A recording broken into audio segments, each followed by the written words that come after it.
Hello everyone, welcome back to the channel. आप लोगों का स्वागत है। और आज का जो हमारा टॉपिक है वो है रिवॉल्यूशन अकाउंट। बहुत ही इंपॉर्टेंट टॉपिक है इस चैप्टर का, क्योंकि रिवॉल्यूशन जो है ये हर चैप्टर में आना है और सेम आना है। बाकी में तो थोड़ा बहुत 10-20% ऊपर नीचे चेंज होगा कि PSR में थोड़ा अलग ट्रीटमेंट्स होंगी, गुडविल की ट्रीटमेंट थोड़े अलग, टॉपिक वही रहेंगे, बस थोड़ा सा ट्रीटमेंट में चेंजेस होगा। लेकिन जो ये टॉपिक है आपका revolution account, revolution of assets and liabilities, ये हर जगह मतलब चारों चैप्टर 3, 4, 5, 6 चारों चैप्टर में सेम रहेगा। टॉपिक मैंने आपको पहले भी बताया था, मैं दोबारा से आपको रिकॉल करा दूं। टॉपिक है आपका revolution of assets and liabilities. Revaluation of assets and liabilities. देखो, revolution of assets and liabilities का मतलब क्या है कि जब एक, यहाँ हम एडमिशन के पॉइंट ऑफ व्यू से भी बात करते हैं, तो जब एक बंदा एडमिट हो रहा है तो हम क्या कह रहे हैं, उसके एडमिशन के टाइम पे देख रहे हैं कि एसेट्स और लायबिलिटीज की आज मार्केट वैल्यू कितनी है। क्योंकि बुक में तो हमने पढ़ा है कि 11th में भी आपने पढ़ा होगा कि बुक में जो एसेट्स लिखे जाते हैं वो बुक वैल्यू पे लिखा जाता है। एक प्रिंसिपल पढ़ा था आपने, हिस्टोरिकल कॉस्ट प्रिंसिपल, अगर किसी को याद हो तो वहाँ पे लिखा गया था कि हम जो एसेट खरीदते हैं तो खरीदने वाली वैल्यू लिखते हैं और अपने हिसाब से डेप्रिसिएशन लगाते हैं, मार्केट वैल्यू को नहीं लिखते। लेकिन जब कोई नया बंदा एडमिट होगा तो वो पुरानी वैल्यू को थोड़ा ना देखेगा, वो देखेगा कि आज मार्केट में कितनी वैल्यू है। मतलब क्या होता है कि जब एडमिशन होता है तो उस टाइम पे हम एसेट्स और लायबिलिटीज को दोबारा से रिवैल्यूट करते हैं। वही ये टॉपिक है, revolution of assets and liabilities. और इसके लिए एक अकाउंट बनेगा जिसका नाम है रिवैल्यूएशन अकाउंट। तो आपको ये नया अकाउंट, ये पहला अकाउंट सीखने को मिल रहा है, रिवैल्यूएशन अकाउंट। देखो, बहुत ही आसान सा अकाउंट है, ध्यान से समझ लेना इसके पीछे की कहानी।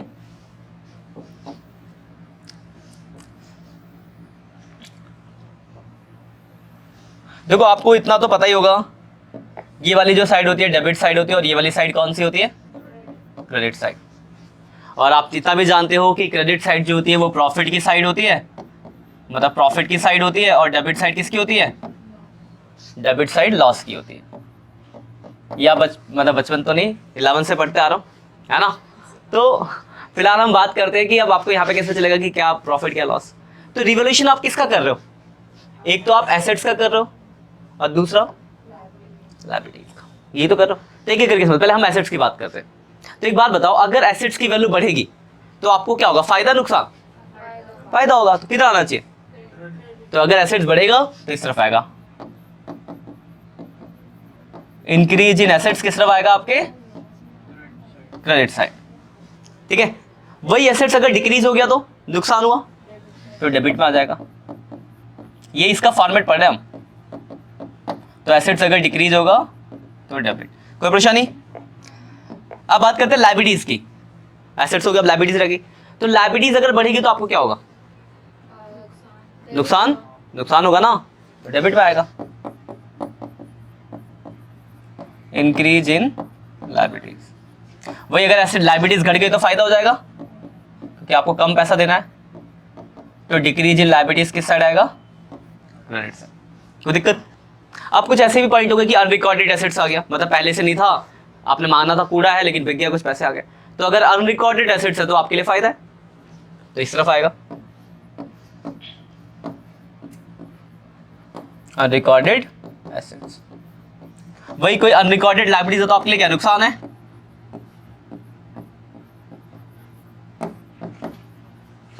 वही इतनी चीज आती है इसमें। एसेट्स बढ़ा तो क्रेडिट, एसेट्स घटा तो डेबिट, लायबिलिटीज बढ़ी तो डेबिट, लायबिलिटीज घटी तो credit, unrecorded assets credit, unrecorded liabilities debit. फिर आप इसको जोड़ोगे, अब देखो या तो बैलेंस इस तरह बचेगा या फिर बैलेंस इस तरह बचेगा। तो अगर इधर की साइड बच रहा है तो ये निकलेगा आपका रिवैल्यूएशन प्रॉफिट। वही अगर इधर की साइड बच जाएगा तो क्या निकलेगा, रिवैल्यूएशन लॉस। और ये बटेगा किसमें, ये बहुत ध्यान की बात रखना याद, ये बटता है ओल्ड पार्टनर में और ओल्ड रेशियो। तो ये आपका रिवॉल्यूशन अकाउंट का फॉर्मेट है। इसके बाद इससे बोलेगा आपको जनरल एंट्री पास करो, तो वहां देखिए जनरल एंट्री बहुत सिंपल होगी। अकाउंट से एंट्री पास करना आपने सीख रखा है, वैसे करने। जैसे अगर मान लो डेबिट साइड में मशीनरी है, सपोज अगर डेबिट में मशीनरी है तो एंट्री क्या होगी, revolution account debit to machinery. ठीक है ना। क्रेडिट में अगर मशीनरी होगी तो क्या होगा, machinery account debit to revolution. तो अब अकाउंट देख के एंट्री पास करना कोई बड़ी चीज नहीं, अब मैं जब क्वेश्चन दिखाऊंगा आप क्लियर कर लोगे। तो इसमें दो ही चीजें, या तो अकाउंट बनाने को आता है, फिर जनरल एंट्रीज आती है। अब आपको जो समझना है वो है बुक की लैंग्वेजेस। फॉर्मेट याद रखना, किसको बड़ी चीज दी है, आराम से याद हो जाएगी। बात आती है लैंग्वेजेस, जहाँ पे आती है परेशानी। तो लैंग्वेजेस को समझाने के लिए मैं कुछ छोटे छोटे एग्जाम्पल दूंगा, जो आप बहुत ध्यान से देख लेना, फिर बुक के क्वेश्चन करने में कोई परेशानी नहीं आएगी। बस इन चीजों को बहुत ध्यान से देखना, क्योंकि यही गलतियां होती है। सीधे सीधे अगर कुछ बोलेगा तो कोई परेशानी होगी। मैंने बोला मशीनरी 20,000 बढ़ गई, तो इसमें आपको क्या दिक्कत है? 20,000 बढ़ गई, 20,000 इधर लिख दोगे। मशीनरी 20,000 घट गई, यहाँ लिख दोगे। लाइब्रेरीज को आपको 10,000 ज्यादा पेमेंट करना है, डेबिट में लिख दोगे। तो सीधा सीधा हुआ, तब तो कोई परेशानी नहीं है। अब आती है लैंग्वेजेस का खेल होता है पूरा क्वेश्चन में, तो उनको थोड़ा सा समझ लेना। तो एक एक करके मैं कुछ एग्जाम्पल्स दूंगा, जिनको ध्यान रखना। पहला एग्जाम्पल, ये किसी भी एसेट्स के ऊपर ये वाली लैंग्वेज बहुत बार पूछी जाती है। मान लो आपके पास एक मशीनरी है, ठीक है, 1 लाख रुपए की मशीन है, ठीक है। पहला केस लिखा है मशीनरी रिड्यूस बाय 40%, और दूसरा केस यही सेम क्वेश्चन है, दूसरा केस लिखा है मशीनरी रिड्यूस टू 40%। सबसे पहला गलती बच्चे यही करते हैं, ध्यान समझो इस बात को। देखो, रिड्यूस बाय 40% का मतलब है कि मशीन 40% से घट गई, है ना। तो कितनी घटी होगी? 1 लाख की मशीन है, 40% घट गई, यानी 40,000 घट गई। तो रिवॉल्यूशन में कितना आएगा? किस साइड आएगा? मशीन घटी है तो किस साइड आना चाहिए?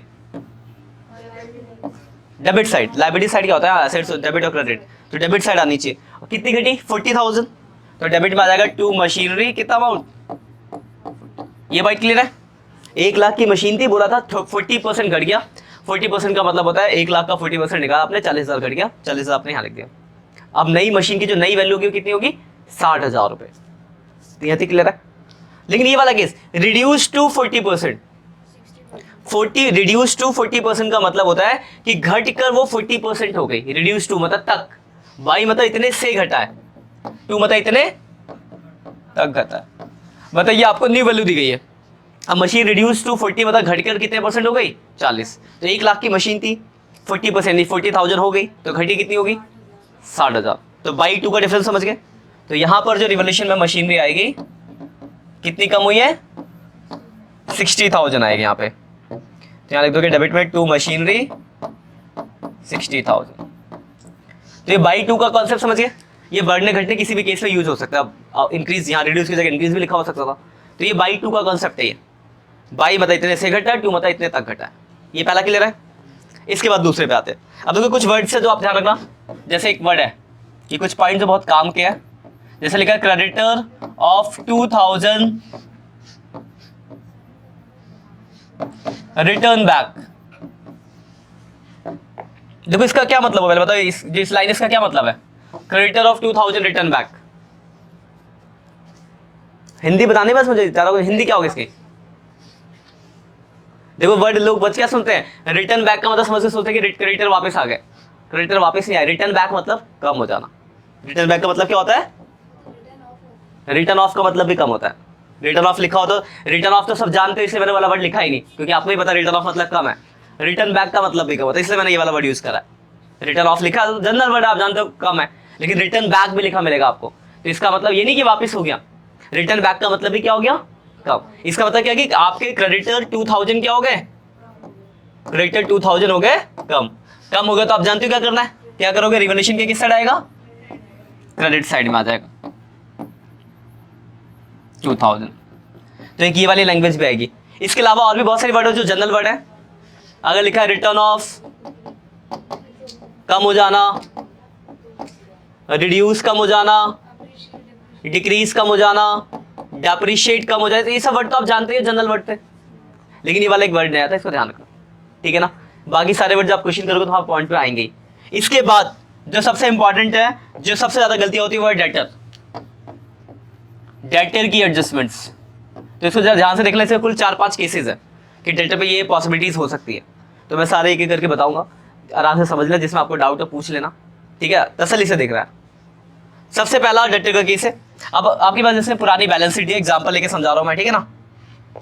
एग्जाम्पल फॉर जो पुरानी बैलेंस शीट क्वेश्चन में गिवन होगी ना, आगे जब हम लॉन्ग क्वेश्चन करेंगे, तो बैलेंस शीट में मान लो डेटर दिया हुआ है। सबसे सिंपल पॉइंट, 1 लाख का डेटर है और नीचे लिखा है, ये पहला केस देख रहे हैं, provision for bad debts 10% on debtor. सबसे पहला और सबसे सिंपल, 1 लाख रुपए का डेटर था और साफ साफ बोला है कि 10% का प्रोविजन है। प्रोविजन का मतलब क्या होता है? डेटर क्या हो जाना? प्रोविजन का क्या मतलब होता है? कम हो जाना ना, सीधे बोला कम हो जाना, इतना सोच क्या रहे हो। तो आपका 1 लाख रुपए का डेटर था और 10% कम हो गया, यानी कितना कम हो गया डेटर? 10,000 कम हो गया। तो 10,000 कम हुआ तो रिवॉल्यूशन में कितना आ जाएगा? कहाँ कौन से अंग्रेजी वाला सीख के आई हो? 90 कहाँ से हो गया? 10 ही तो कम हुआ तो 10 ही आएगा ना, 90 क्यों आएगा? बैलेंस शीट तो नहीं पढ़ा रहा ना अभी, आगे क्यों भाग रही हो? तो यहाँ पे प्रोविजन फॉर बैड डेट्स कितना आ जाएगा आपका? 10,000 कम हुआ तो 10,000 आ गया। हाँ, इसके आगे हम इसके बाद बैलेंस शीट बनाना सीखेंगे आगे फ्यूचर में। तो बैलेंस शीट में क्या लिखेंगे? नई वैल्यू। तो अब बची कितनी नई वैल्यू उसकी? कितने का बच गया डेटर? 90 का। तो जब आपके क्वेश्चन में सिर्फ आएगा रिवॉल्यूशन तो आपको फिर बैलेंस शीट से मतलब नहीं होगा, लेकिन जब हम बेसिकली हमारा टारगेट है लॉन्ग क्वेश्चन, वहाँ पे बैलेंस शीट भी बनाना होगा, तो अब अभी दिखाएंगे यहाँ पे। तो ये पहला पॉइंट क्लियर है। डेटर तो सिंपल, सबसे सिंपल था ये, इसमें आपको बताने की भी जरूरत नहीं थी मुझे, क्योंकि सीधा साधा 1 लाख का डेटर है, साफ साफ लिखा है 10% कम हुआ, तो जितना कम हुआ उतना नुकसान हुआ, रिवॉल्यूशन के डेबिट में आया और नई वैल्यू आपने बैलेंस शीट में लिख दी। ठीक है, पहला केस। अब थोड़ा अपग्रेड करते हैं, केस सेकेंड। अब आपके देखो बैलेंस शीट में कैसे दे रखा है डेटर, तो कुछ इस तरीके से दिया हुआ है, और लाइटली मत लेना, तसल्ली से समझ लेना, नहीं हो तो पूछ लेना इनको, क्योंकि यही चीजें आगे गलतियां दिखाएंगे आपको क्वेश्चन कर रहा है। 1 लाख का डेटर है और यहाँ प्रोविजन दिया ऑलरेडी, मान लो 6,000 रुपए का प्रोविजन, 94 दिया है। ठीक, इसमें आपको 2 केसेस बताऊंगा इसी क्वेश्चन के अंदर। पहला लिखा है provision for bad debts increase to मान लो 10%, और दूसरी लैंग्वेज है provision for bad debts increase by 10%। देखो लैंग्वेज यहाँ 2 यहाँ बाई, तो पहले 2 वाला समझ लेते हैं फिर बाई वाले पे आएंगे। तो देखो डेटर कितने का आपके पास? 1 लाख का। प्रोविजन कितना बोला है? तो ये मतलब टोटल 10%, मतलब कितना हो गया आपका प्रोविजन? मतलब डेटर कितने कम हुए? 2, मतलब तक टोटल 10,000। ऑलरेडी आपने कितना कम कर रखा है, तो आप और कितने कम करने पड़ेंगे पहले केस में सिर्फ, तो रिवॉल्यूशन में सिर्फ कितना आएगा? 4,000 आएगा। तो प्रोविजन फॉर बैड डेब्ट्स कितना आ जाएगा? 4,000। और जब बैलेंस शीट बनाओगे, इधर बना दो साइड में, बैलेंस शीट जब बनाओगे साइड में, तो यहाँ पे जब डेटर दिखाओगे तो कितना दिखाओगे? 90,000। 94 है, 4,000 और घट जाएगा, क्योंकि 4 ही तो नए बने। पहला केस सही है, क्या था? Provision for bad debts increase to 10%, मतलब 10% टोटल प्रोविजन बता रखा है। तो डेटर 1 लाख था, उसका 10% होता है 10,000। ऑलरेडी आपने कितना बना रखा है? 6,000। तो आपको और कितने बनाने पड़ेंगे? तो 4,000 आपने डेटर कम किया तो रिवॉल्यूशन के डेबिट में, और डेटर से घटा के 90 बच गया डेटर। पहला केस ठीक है। अब दूसरे केस में लिखा है इंक्रीज बाई 10%, मतलब नए है 10%। तो 1 लाख का 10% कितना होता है? तो ये 10,000 न्यू बताए गए। तो फिर इस केस में रिवॉल्यूशन में कितना आएगा? पूरा 10,000 रुपए आएगा। 6 तो ऑलरेडी है ना, तो यहां आएगा आपका 10,000 रुपए। अब जब बैलेंस शीट में घटाओगे तो 1 लाख का डेटर था, 1 लाख का डेटर है, ऑलरेडी कितना माइनस था? 6 और 10 और आ गया, तो कितने घटाओगे टोटल? 16। पहला भी समझा फिर दूसरा भी समझाते हैं, करके देख लो। पहले में क्या लिखा कि 10% है, मतलब टोटल 10% है। तो 1 लाख का डेटर, 10% प्रोविजन, तो 10,000 प्रोविजन, कितना बच गया? 90। ठीक है, 10 प्रोविजन हुआ, 10 में से ऑलरेडी कितना है? 6। तो रिवॉल्यूशन में कितना दिखाना पड़ा? पहला क्लियर है। दूसरा लिखा है provision for bad debts increase by 10%। Increase by 10% का मतलब है कि 10% नए हैं, न्यू बता रखा है, पुराना होगा तो जोड़ना पड़ेगा। तो नए 10,000 हो गए, 1 लाख का 10% निकाल 10,000, पहले से कितना था? तो टोटल कितना घटाया? 16। और यहाँ कितना दिखाया? सिर्फ जो 10 नया है। ठीक है, तो ये बाई और 2 का फर्क है। इसमें टोटल मतलब इस वाले में टोटल हो गया 10,000, इस वाले में 10,000 नए हैं। तो जब 10,000 टोटल है तो घटाने जो पहले से उसको घटा के बाकी को लिखोगे रिवॉल्यूशन में। लेकिन अगर 10 नए हो तो पूरे नए नए पूरे यहाँ आ गए, पूरा वहाँ घटाया पूरा। तो ये लैंग्वेज इसका फर्क है 2 और बाई का। 3 केस हो गए डेटर के। अब चौथा केस, मान लो बैलेंस शीट में डेटर दिया हुआ है,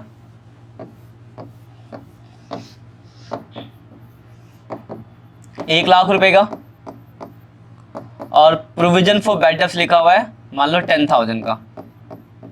तो 90 लिखा हुआ है, ठीक है। और नीचे एडजस्टमेंट आ गया, all debtor are good, all debtor are good, so no provision required, so no provision required. अब क्या लिखा, सारे डेटर अच्छे हैं तो हमें कोई भी प्रोविजन बनाने की जरूरत नहीं है। तो सारे डेटर अच्छे होने का मतलब कितने हो गए डेटर आपके, नई वाली बैलेंस शीट में कितना दिखाओगे डेटर पूरे के पूरे 1 लाख। तो डेटर कितना आ गया आपका 1 लाख। अब एक बात बताओ, जब डेटर 1 लाख आ गया तो आपको कुछ फायदा भी हुआ, क्योंकि आपका डेटर कितना था सिर्फ 90, क्योंकि 10 का तो प्रोविजन था, तो आपके डेटर कितने थे 90। अब कितने हो गए, क्योंकि प्रोविजन पूरे सब डेटर गुड है, तो आपको 10,000 क्या हुआ डेटर बढ़ा, एक फायदा हुआ ना, तो वो किस तरफ आ जाएगा, तो प्रोविजन खत्म करोगे 10,000 का जो आपने बना रखा था। ये चौथा केस, ठीक है।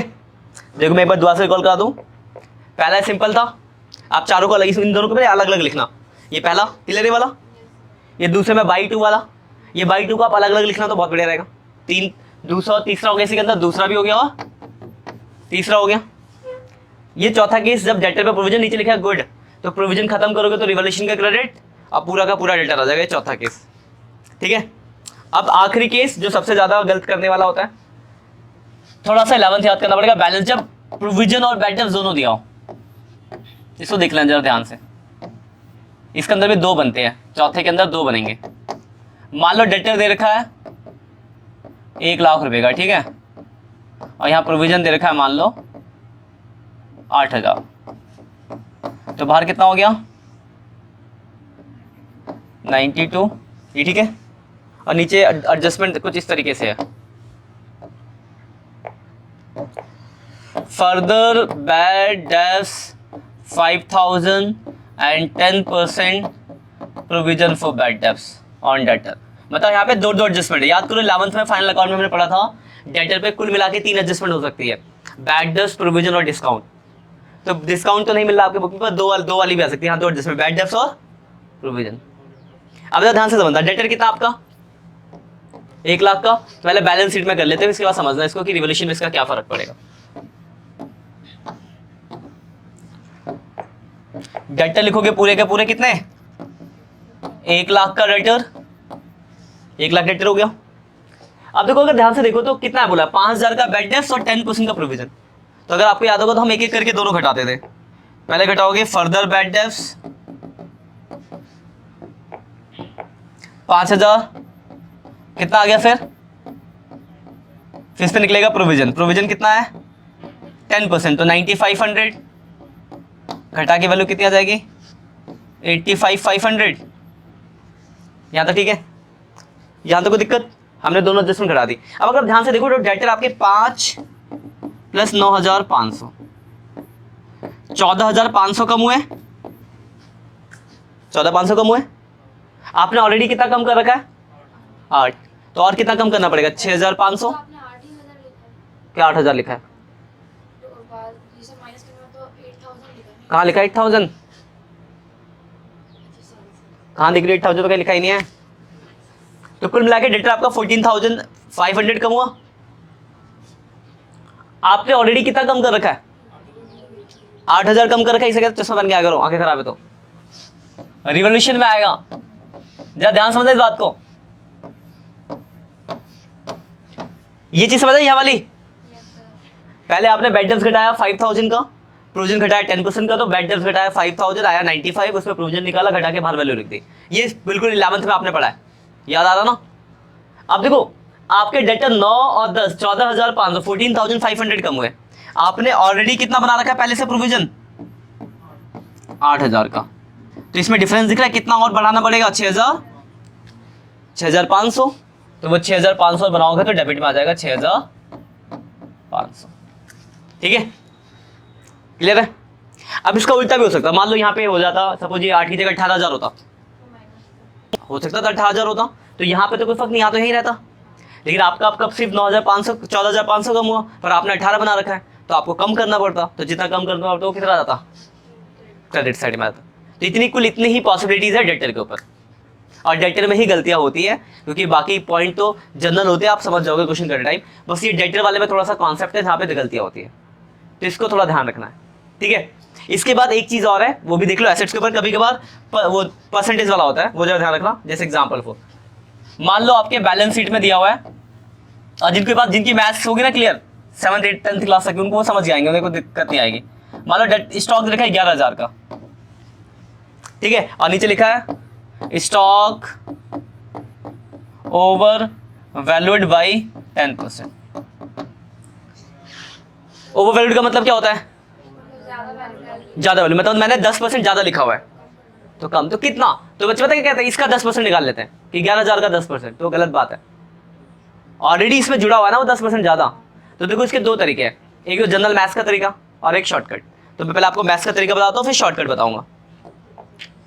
देखो मैथ्स का तरीका क्या है कि आप लेट कर लो स्टॉक की वैल्यू कितनी, x, ओवर वैल्यूड कितना है, तो x का 10% यानी x/10, तो ये दोनों मिला के कितना होगा, 11,000 लिख सकते ना।